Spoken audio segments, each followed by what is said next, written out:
स्वागत है। चलिए दोस्तों, आज लेकर आए हैं आप लोगों के लिए मैथ्स का पेपर। और दोस्तों, अगर आप भी क्लास 10th में हैं और अभी तक आपने मैथ्स में कुछ नहीं पढ़ा है और आप सोच रहे हैं कि इस बार मैथ में आप लोगों को 90 प्लस नंबर आए, तो ये आप लोगों के लिए वीडियो होने वाला है।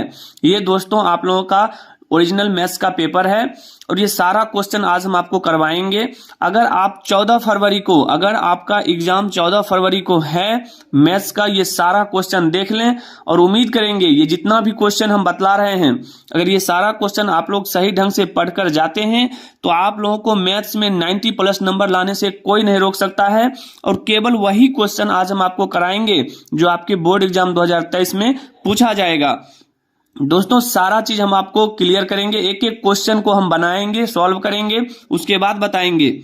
देखिए, ये आपका सेट ए है, ठीक है। और कुल प्रश्नों की संख्या आप जानते हैं कि 138 रहेगा, जिसमें से आपको क्या रहेगा कि 100 ऑब्जेक्टिव रहेगा, ठीक है। 30 क्वेश्चन और 38 क्वेश्चन शॉर्ट और लॉन्ग दोनों मिलाकर रहेगा, ठीक ना। 100 में आपको 50 बनाना है, 30 में 15 बनाना है और 8 में 4 बनाना है, ठीक है। और इस तरह से आपका जो टोटल पूर्णांक है वो 100 नंबर का रहेगा। सारा चीज आपको यहाँ पर दिया गया है। समय 3 घंटा 15 मिनट का होगा।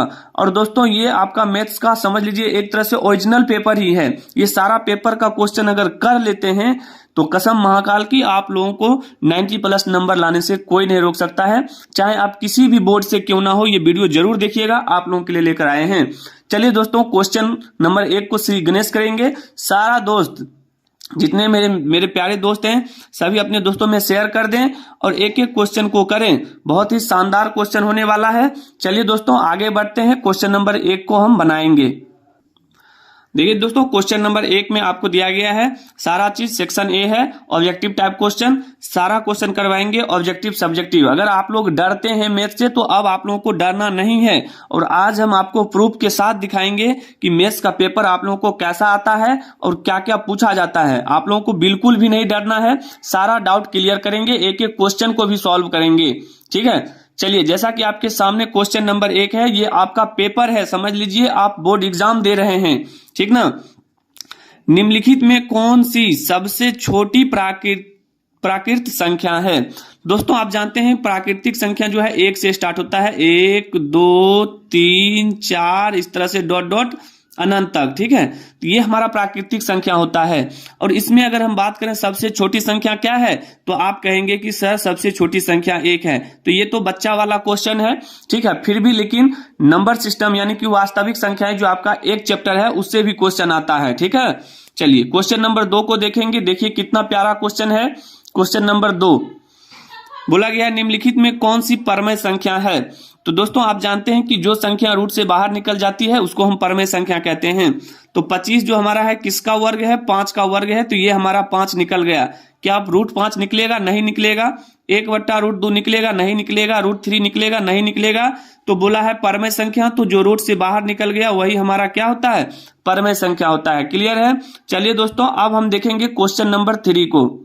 अब दोस्तों, आपके सामने है क्वेश्चन नंबर 3। बोला है कि निम्नलिखित में कौन सी अपरमेय संख्या है? तो अपरमेय संख्या किसको बोलते हैं? जो रूट से बाहर नहीं निकलता है। तो बताइए 16 निकलेगा? कितना हो जाएगा? 16 का 4 हो जाएगा।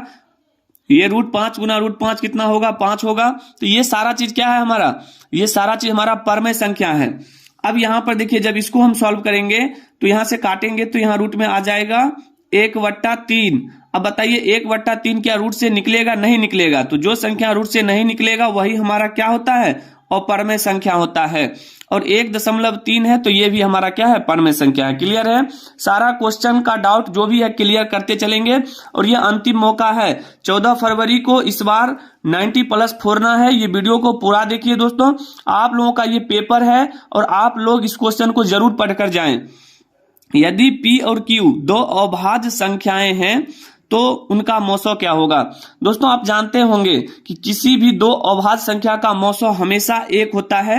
ये आप लोगों को समझ में आना चाहिए। अब कैसे होता है, एक एग्जाम्पल के माध्यम से समझा रहे हैं। अब देखिए, जैसे बोला है कि P और Q 2 अभाज्य संख्या, तो आप अपने मन से 2 अभाज्य संख्या लीजिए। जैसे हम मान लीजिए 2 लेते हैं और 1 लेते हैं 3। अब बताइए 2 और 3 का जो है मौसो कितना हो जाएगा, तो इनका जो मौसो हो जाएगा वो कितना हो जाएगा, आप बोलेंगे 1 होगा। इस तरह से आप किसी भी एग्जाम्पल को ले लीजिए, अगर आप यहाँ पर 4 और 5 भी लेते हैं तो इनका भी निकलेगा मौसो कितना, इनका भी मौसो निकलेगा 1। तो इस तरह से हम कह सकते हैं कि किन्हीं 2 अभाज्य संख्याओं का मौसो हमेशा हमेशा ये 1 ही होगा, इसके अलावा कुछ नहीं हो सकता है। क्लियर है?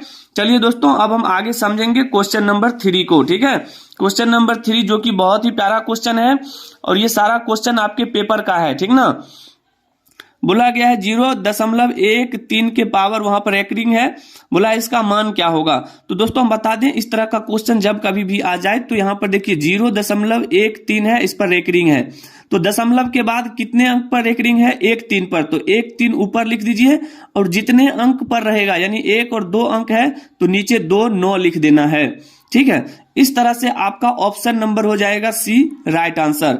और हम बता दें कि अगर मान लीजिए कि 0.125 है और इस पर मान लीजिए रेकरिंग है तो आप क्या लिखेंगे, ऊपर वाला वैसा ही रहने दीजिएगा और नीचे देखना है कि दशमलव के बाद कितना अंक है, 3 अंक है, तो नीचे 3 9 देना है और यही आपका क्या होगा, राइट आंसर हो जाएगा। तो दोस्तों उम्मीद करेंगे कि आपको ये समझ में आ गया होगा। आगे बढ़ते हैं, क्वेश्चन नंबर 6 को देखेंगे।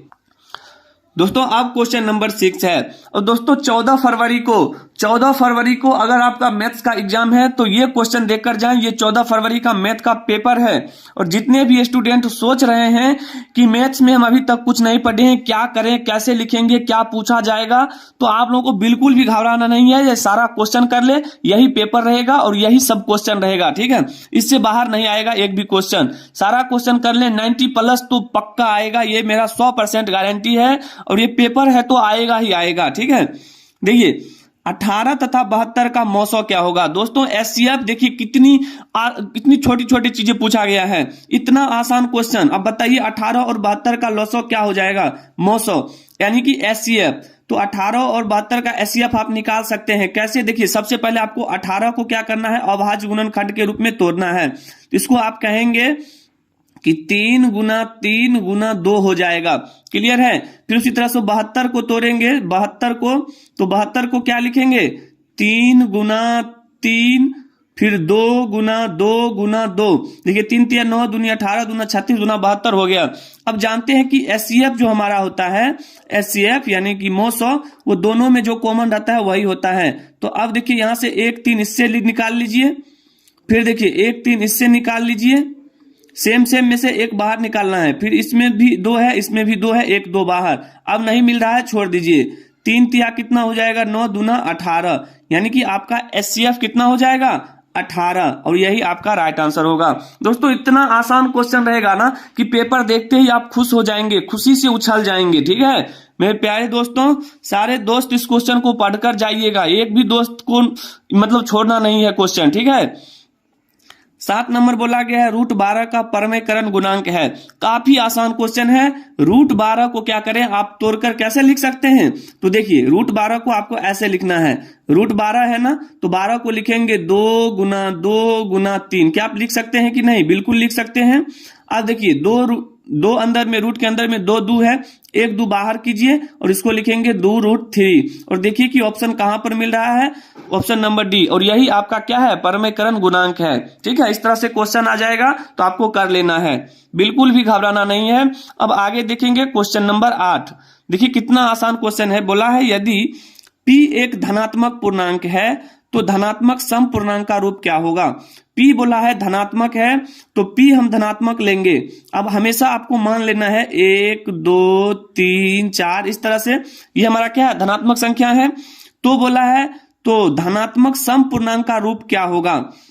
तो आप देखिए ये p का मान सभी ऑप्शन में रख के देखिए कि किस समीकरण से, ऑप्शन से आपका जो है वैल्यू सम आता है। तो अगर मान लीजिए p का मान 1 रखेंगे तो यहाँ पर इसका मान कितना हो जाएगा, 2, देखिए यहाँ क्या हो जाएगा, 2 हो जाएगा। ठीक है, अगर p का मान अगर 2 रखेंगे तो 4 आएगा, 3 रखेंगे तो 6 आएगा, 4 रखेंगे तो 8 आएगा। तो ये सारा क्या है, सम पूर्णांक है।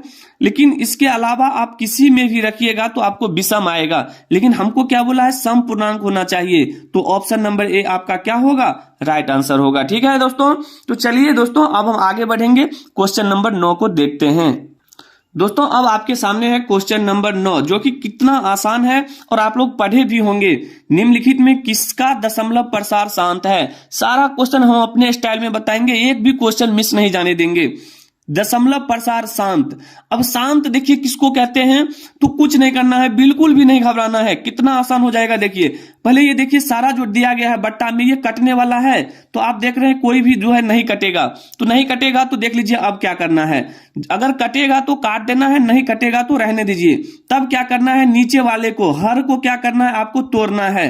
अब देखिए 81 को क्या लिखेंगे, 81 को क्या लिखेंगे, अब देखिए 9 गुना 9, तो 9 नमा 81 हो गया। अब देखिए शांत के लिए क्या होता है कि जो हर होता है हमारा, याद रखिएगा हर हमेशा नीचे वाले को कहते हैं। हर में आपका केवल 2 और 5 आना चाहिए।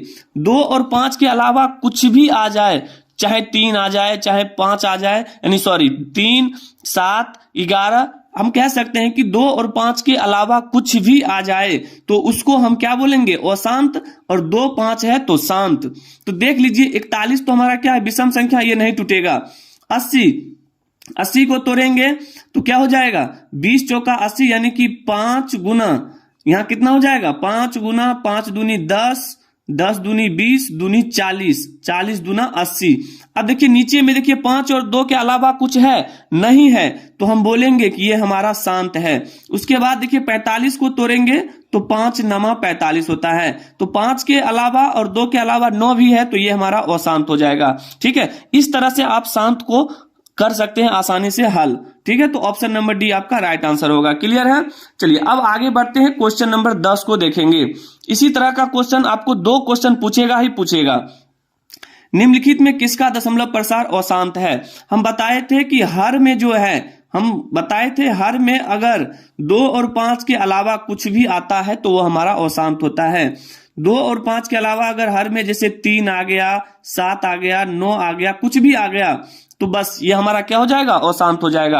आपको केवल याद रखना है एक ही कि हर में 2, 5 है तो शांत और उसके अलावा कुछ भी है तो अशांत। तो बताइए 4 हमारा 400 क्या है, इसमें तो 2, 5 के अलावा कुछ नहीं आएगा। 80 में भी 2, 5 के अलावा कुछ नहीं आएगा। 121 देखिए 11 गुना 11, 2, 5 के अलावा इसमें 11 आ गया, तो ये हमारा अशांत हो गया। 400 में भी आपको 2 और 5 के अलावा कुछ नहीं आएगा, आप तोड़कर देख सकते हैं। तो ऑप्शन नंबर सी आपका राइट आंसर होगा। तो दोस्तों उम्मीद करेंगे कि आप लोगों को ये सारा क्वेश्चन समझ में आ गया होगा। वीडियो लंबा हो जाएगा, इसलिए हम आज आपको 10 क्वेश्चन करा दिए हैं। आप लोगों को लगातार 100 क्वेश्चन का ऑब्जेक्टिव और इसका सब्जेक्टिव क्वेश्चन पूरा का पूरा कंप्लीट सॉल्व करके बताएंगे। दोस्तों वीडियो अच्छा लगा हो तो चैनल को जरूर सब्सक्राइब करिएगा और साथ ही साथ अपने दोस्तों में भी शेयर कर दीजिएगा। और आप किस राज्य से हैं कमेंट करना नहीं भूलिएगा। और एक चीज बात और कि अगर आप लोगों को इसमें से कोई भी क्वेश्चन समझ में नहीं आता है तो आप लोग कमेंट करना नहीं भूलिएगा। तो मिलेंगे दोस्तों अगले वीडियो में, तब तक के लिए जय हिंद, जय भारत, वंदे मातरम।